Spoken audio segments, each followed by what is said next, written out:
اللہ اکبر اللہ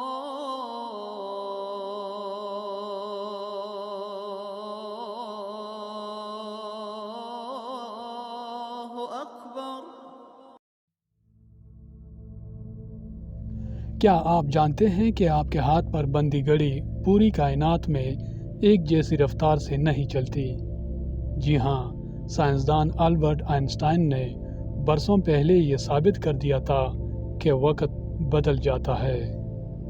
اس کی سب سے بڑی وجہ ہے کشش ثقل۔ جس سیارے کی کشش جتنی زیادہ ہوگی وہاں وقت اتنا ہی سست گزرے گا۔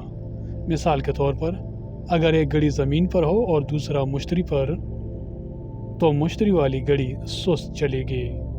آپ کو شاید یہ صرف کتابی بات لگے، لیکن آپ کا جی پی ایس اور گوگل میپ اسی اصول پر کام کرتا ہے۔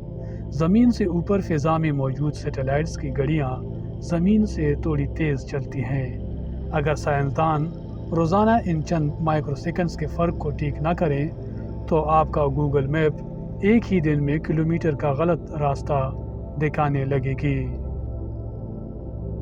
اب ذرا سوچئے، جب زمین سے چند کلومیٹر اوپر جانے سے وقت بدل جاتا ہے تو عرش الہی یا کائنات کی ان بلند جہتوں ڈائمینشن میں وقت کا کیا عالم ہوگا، جہاں مادی کائنات کی سرحدیں ختم ہو جاتی ہیں۔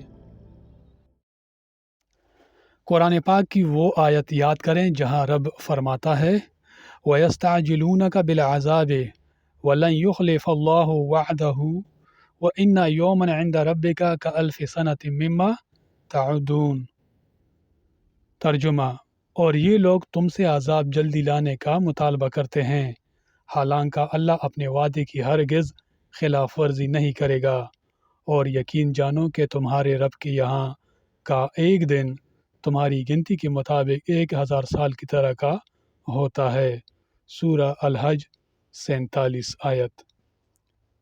آج کی سائنس ہمیں اس عظیم حقیقت کو سمجھنے میں مدد دے رہی ہے۔